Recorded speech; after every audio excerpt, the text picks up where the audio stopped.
Vicky Linnane and welcome to Embrace Therapy podcast. I am a practicing art therapist based in Ireland. In each episode, I will interview guests from various fields of therapy and well-being with the aim to encourage healing through embracing therapy. My guest this week is dramatherapist and social care worker Tracey Costello. She is on the council and the journal subcommittee of IACAT. She keeps herself busy by also being a mother of two. We talk about how she's getting on spinning all these plates. I suppose before I knew what dramatherapy really was, knowing, because I did a degree in art, in visual arts, and less painting, more sculpture, and more, which moved into kind of performance art, and it was very much about there and then in that space, in the immediate environment, and, very responsive. And part of that was because I didn't want to have an awful lot of objects, but then actually my end of degree show was actually very object based, but it was narrative, and it seemed like when I wanted to go into the helping professions, but also retain that the artistic side of it, and I flirted with the idea of art therapy, but coming from the visual arts, it was almost like a dirty word to say art therapy. Yes. Yeah.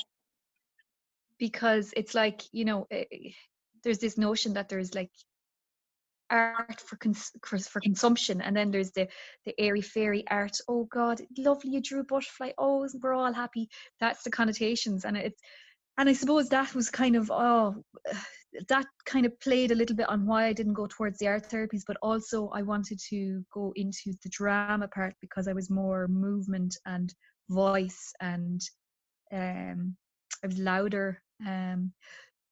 Actually, physically not louder. I was actually very meek and very small in myself. So maybe it was giving me license to be the role I wanted to play, which is really interesting because that's how we use dramatherapy. We try out these roles and then we take what we need from them, and then we discard, or we just put them back and try them out another day. I there was so many things for me for going into dramatherapy, and like I'm definitely still only, I hope I'm always evolving, but I'm certainly only I think I'm only coming to grasps with it now, this is babble anyway, sorry Vicky. No, it's fascinating because like you did your fine art and your sculpture, and we're like, you were probably fed up a little bit of art, were you? Like a little bit, maybe. Oh, absolutely. Yeah, I mean, I never went with the commercial side of it.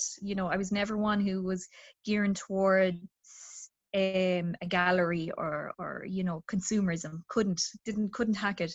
Was very angry about it. Thought it was actually really elitist and exactly the opposite of what is in. So the therapies and the creative arts married those beautifully. Then did the better parts of all of them. Exact same. Yeah. Yeah, you would have. You went and did art as well, did you? Before you did I did a year in Ballyfermot College, like further education. Like, what a college! It's just fantastic. So I did a year there, a portfolio course. The portfolio course just really helped me get into Crawford for the MA in art therapy. But yeah, other than that, it's just I self-taught. Just had a sketchbook. Did art for my leaving cert kind of thing, but that's about it. Like myself, never had a studio or an exhibition or anything like that, but always had a passion for art, but and drama, funny enough. And like, for you, did you hear about dramatherapy and art therapy, or did you just come upon them? Like, did you kind of stumble into it, or like, I'm kind of curious about that. Like, I was after coming back from America. I was after living in New York for a year, and we were after traveling around and living the high life. It was wonderful. And that was kind of a year after I had finished college, just coming into the start of the recession, graduated into the recession in 2009. And so when I came back after spending all my lovely US dollars, came back broke, which was the best way to come back, I think, because I freelanced quite a bit then in the local area. I come from kind of a low income area in Tipperary, and there would be a lot of kind of agency work like Bernardo's and different like youth clubs and different services like that for different reasons.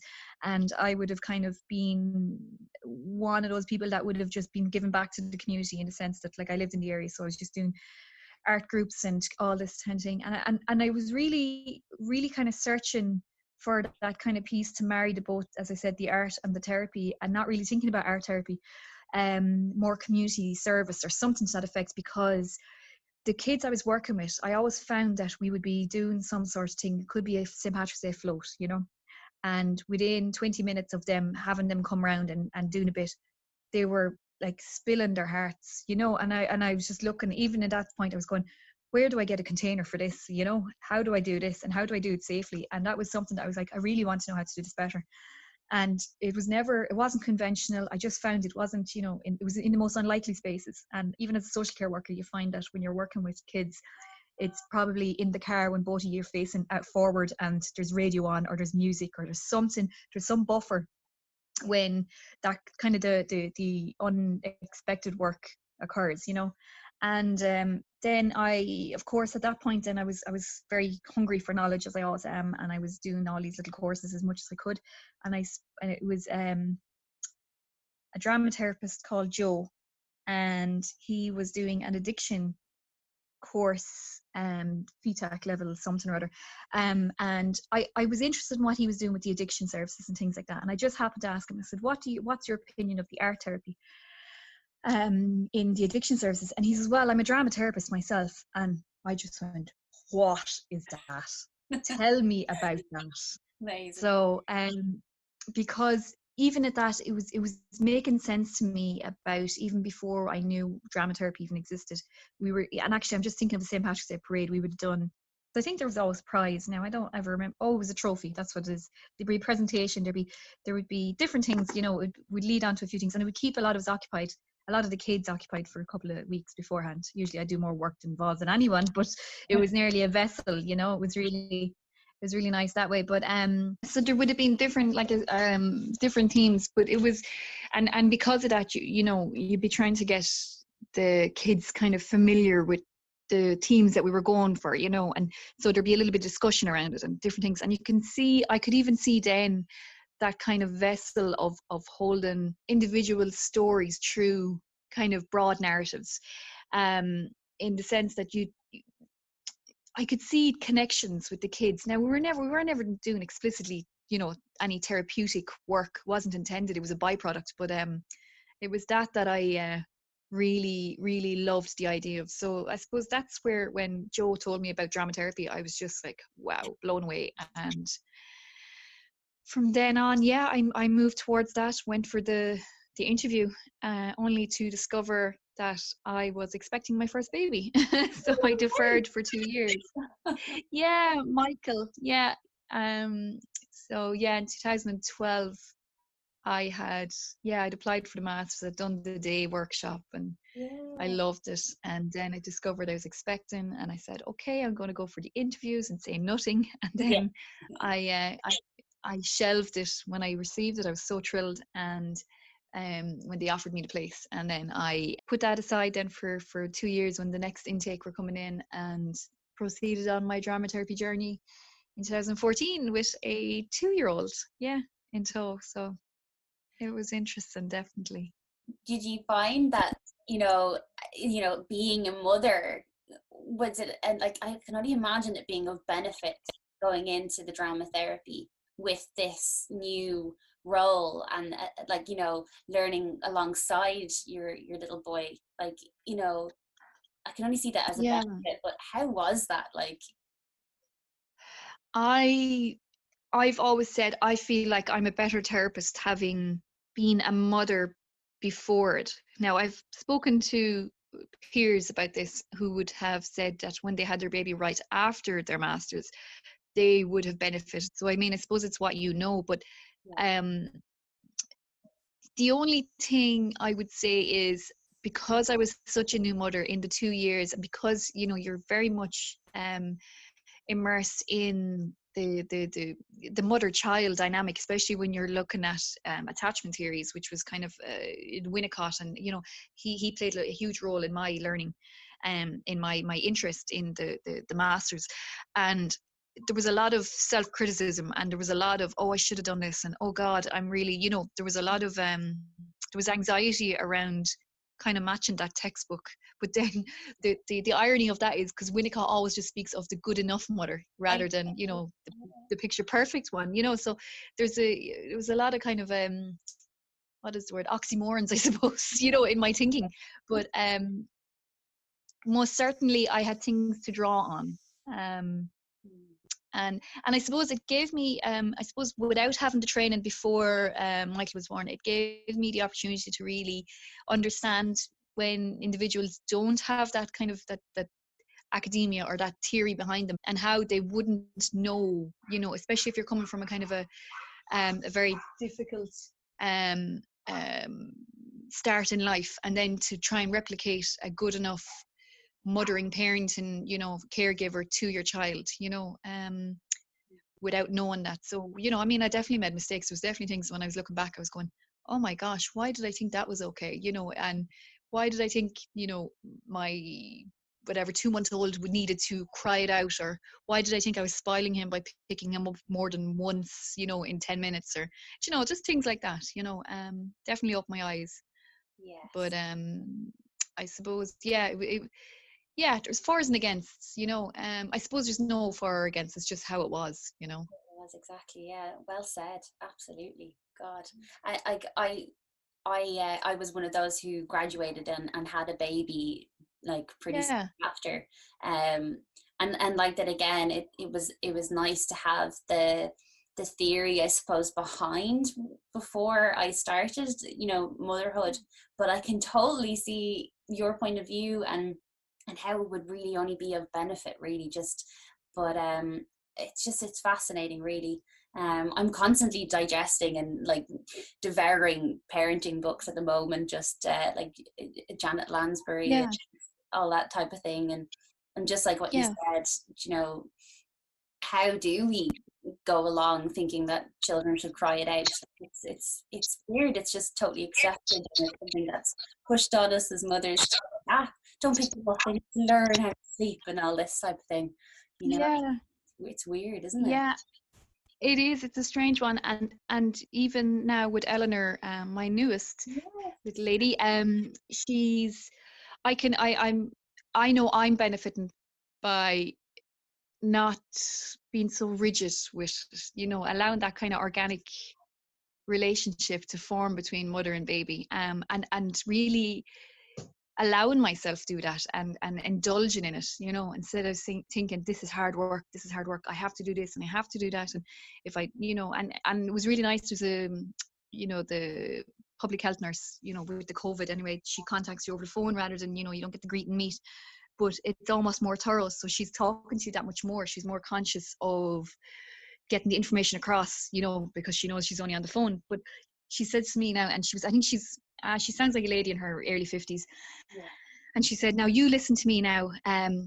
You'll probably hear old goats like me saying, don't pick up that child, you'll spoil that child. And she says, you can't spoil that child. You know that you can't spoil a newborn by picking them up.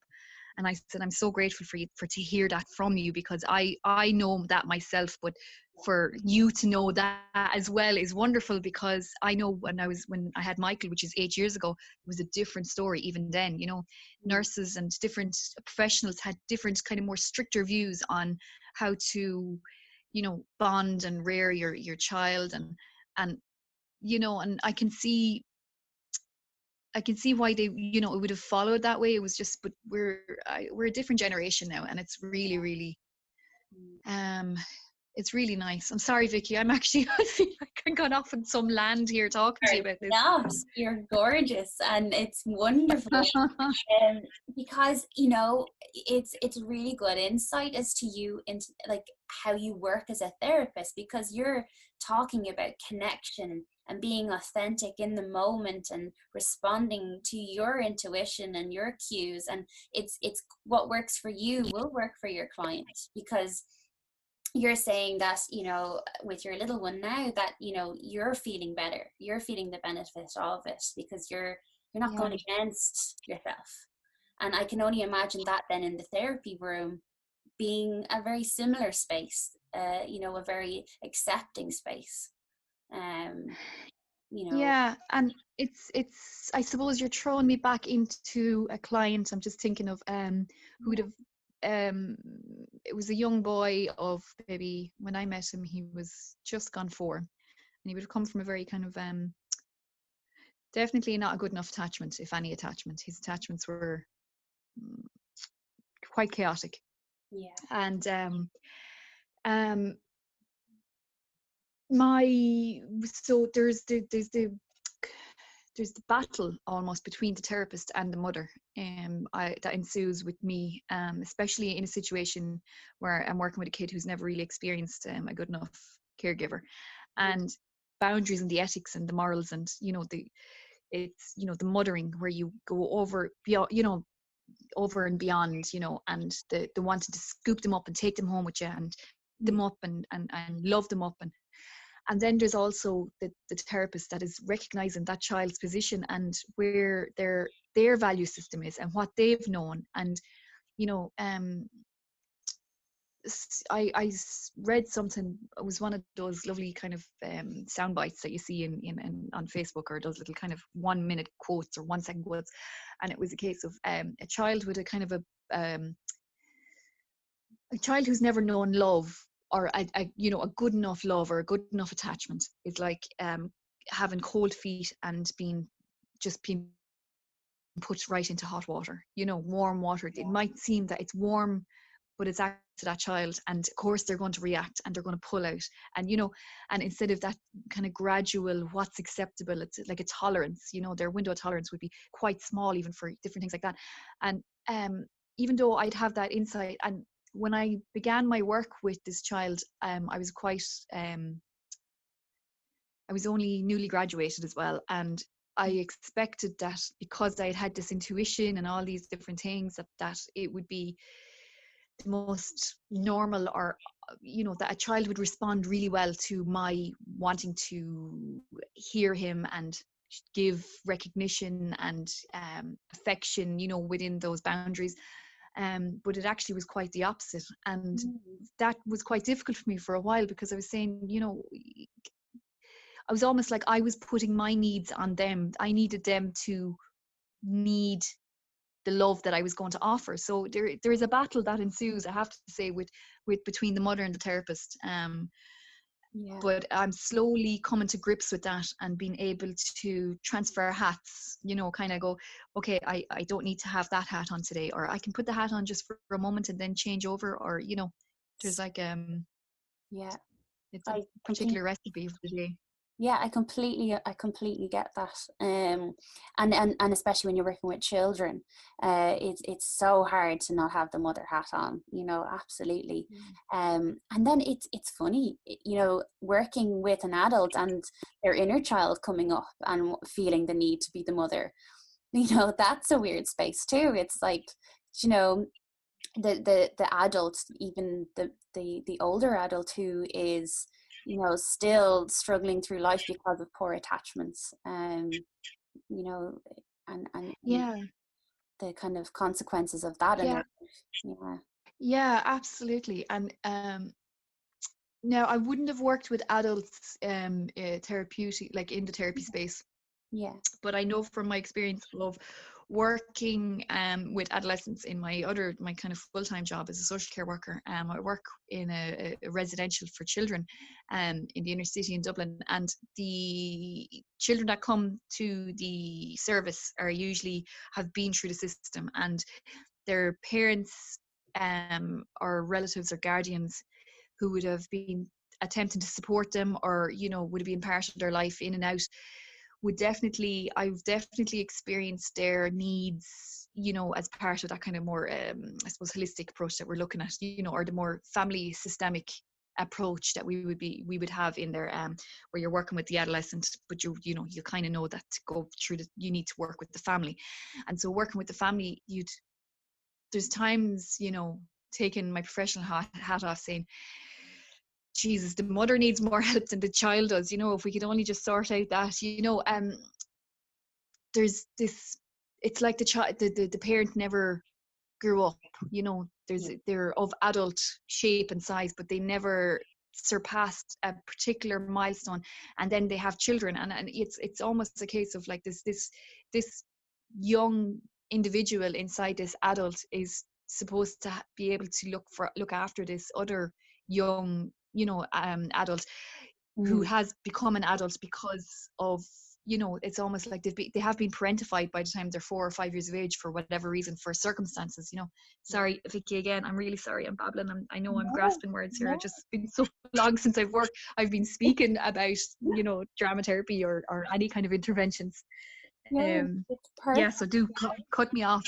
No, it's absolutely true. Like you know, working with a parent or guardian, and they've, you know, had children at a young age and like that had to grow up, then their kids, like you said, they have to kind of grow up quite quickly too, because the thing is they don't really know how to be children, you know. It's a kind of, they're pushed out the door kind of thing, and not necessarily like in a negative way, you know. They're doing the best that they can a lot of the time with what they have, but it's like that, just stopping the rot before it goes into the next generation. It's like giving them that space to look at the roles, and you do that in drama therapy, that role exchange that you were talking about, and kind of maybe giving expression to different you know, experiences that they might have, and kind of working it out.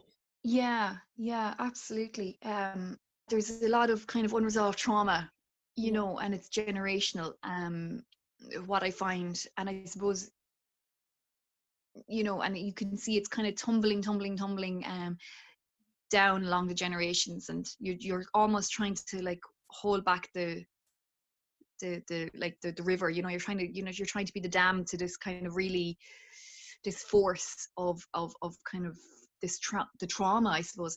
And you know, as you, it's a tough one. And I suppose that comes back to then as well, my you know, we all want to be superheroes and we all want to save the world, and we come out of our training as in, I'm going to be in there and I'm going to intervene and I'm going to make everything perfect and everything's going to be wonderful, which is, you know, and it's a terribly stiff position to be in.